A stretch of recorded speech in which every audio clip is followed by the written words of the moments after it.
Hey there, everybody. The muscle-bound geek is back. I know it's been a while, but hey, I've been compounding stuff and life gets in the way. What are you gonna do? Anyway, today's topic comes from something I've been hearing a lot lately in the gym. Got a lot of new members. A lot of people are signing up for training, mostly women. And this is the first thing I hear out of their mouths every single time we start. For brand new clients. Josh, I want to get toned. I want to get lean. But I don't want to get bulky. I probably don't want to do the training that you want to do to get big. And it's getting very difficult to explain to them. It's not how it works. So today we're going to be focused on the myths of gender-specific training and the differences between men and women. First off, if you happen to notice, men tend to go towards the free weights, women tend to go to the Pilates, yoga studios, on the cardio machines. I think that's how it's going to work. What we really need to do is meet somewhere in the middle. Men, we gotta go to that cardio stuff. Women, you gotta come to those free weights. Really keep in mind, best way to get the most time out of your gym experiences. So let's break it down. Men and women, obviously different. Men and women tend to focus on different things on an aesthetic level.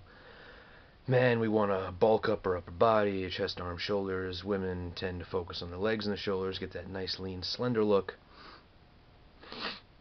There's a difference, though. Men, obviously, more comfortable with at least trying to gain some muscle mass. But women, like I said, unfortunately seem to think that if they lift, they're going to get bulky, and that's plain wrong. It doesn't work that way. The reason when men get bulky, they lift, is it's our testosterone, it's our physiology, it's our biology.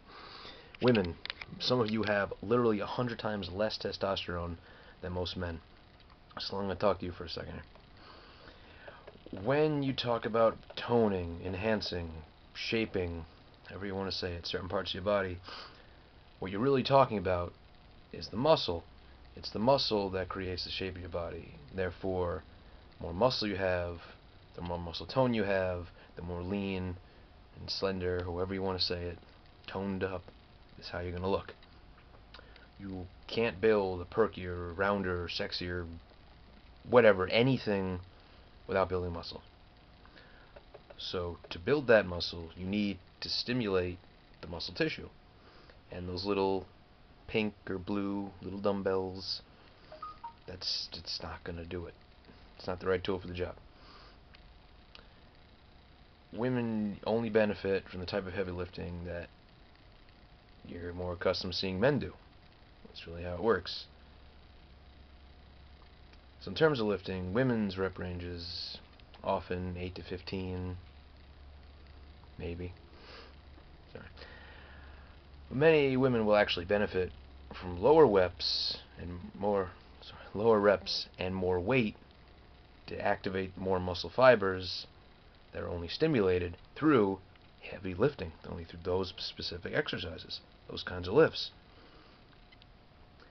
And if that's not a good enough reason, muscle is a metabolically active tissue, meaning it burns fat. The more muscle you have, the more fat you will burn. How's that for an incentive? So, some specifics now. Women need less direct quad work.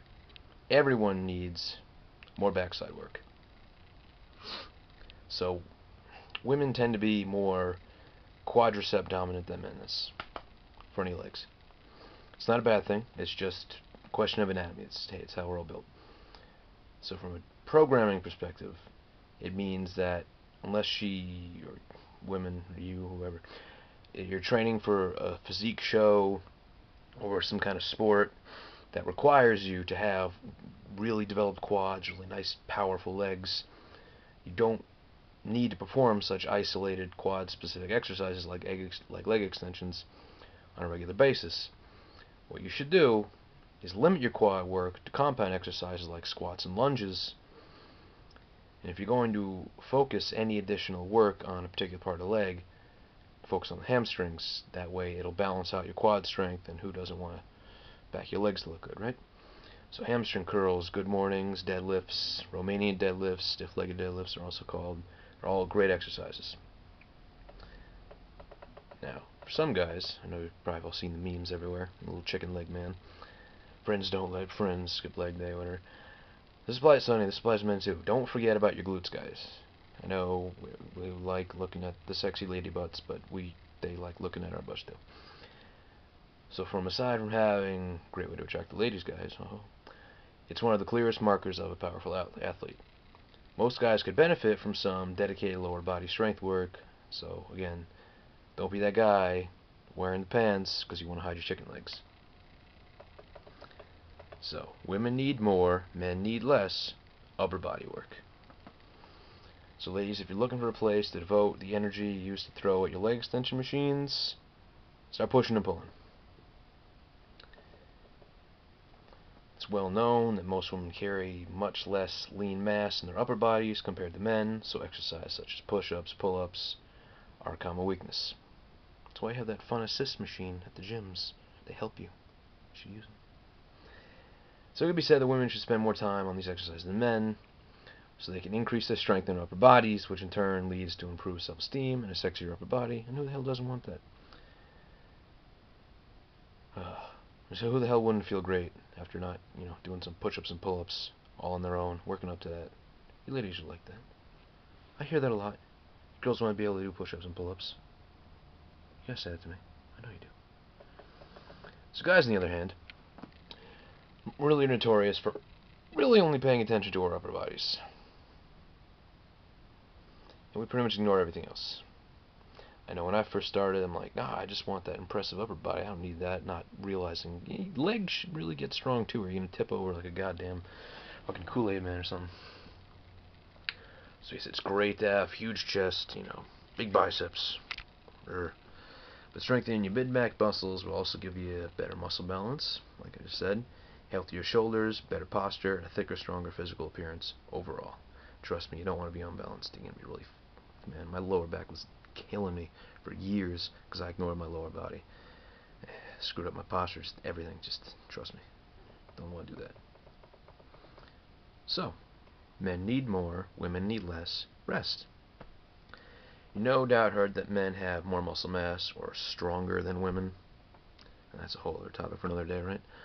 This has a legitimate scientific basis, though. But people generally only end up misusing the idea in order either to make fools of themselves, in case of us, or as an excuse, in case of women. However, there is a way to use this information for mutual benefit. Women do tend to be less powerful than men due to several factors, such as lower muscle mass, lower lung capacity, and smaller hearts, leading to lower stroke runs. It's not an insult. It's basic biology. Don't raid me with angry comments, please. However, their ability to recover after high-intensity exercise is often greater than men's.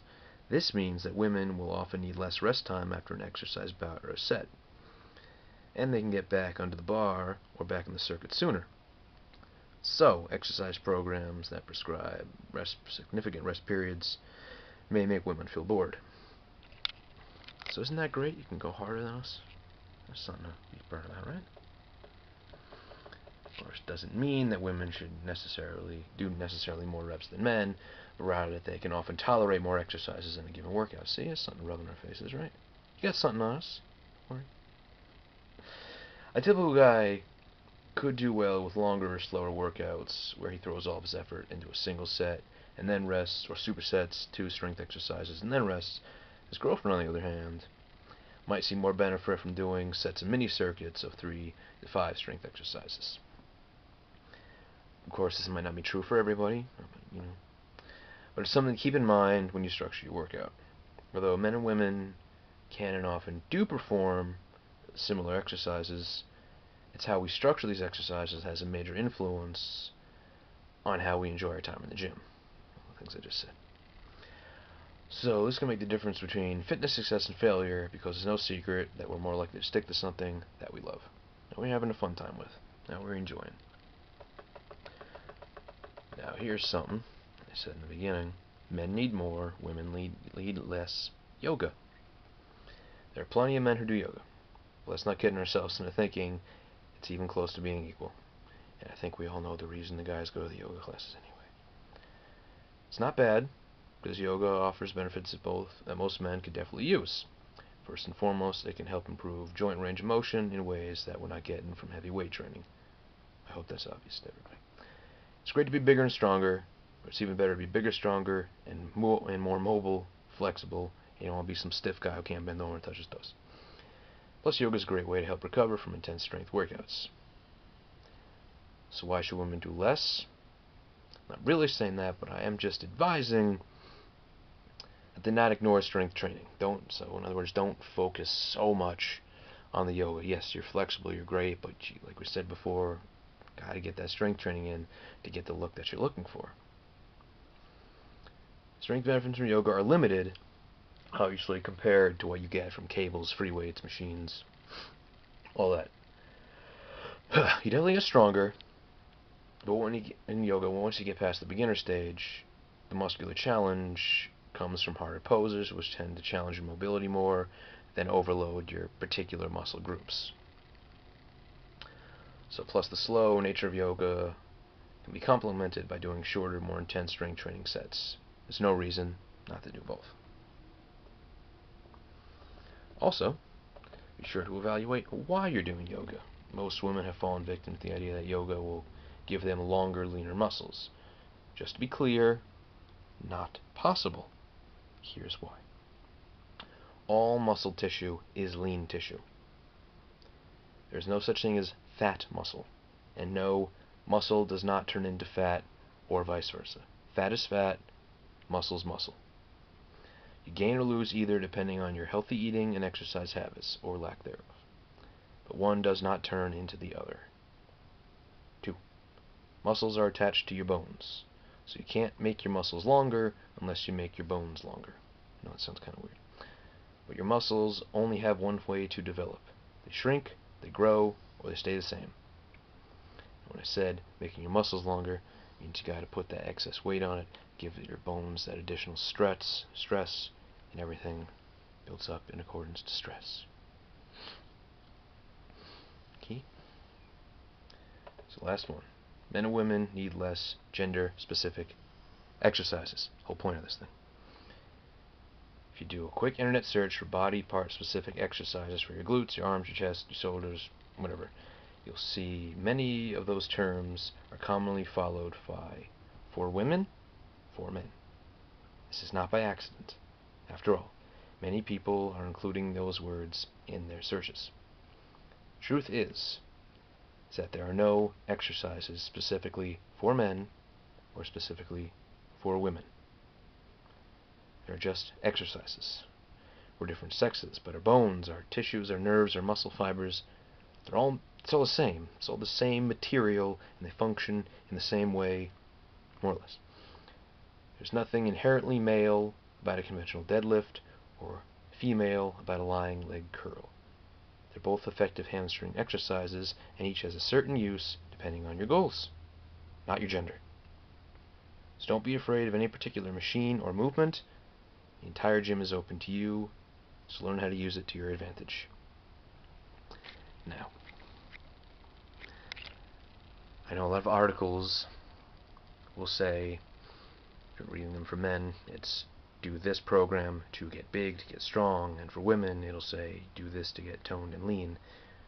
Really, if you ever find articles like that, save them and then put them together and read them back to back. I guarantee you they're going to be nearly the exact same program.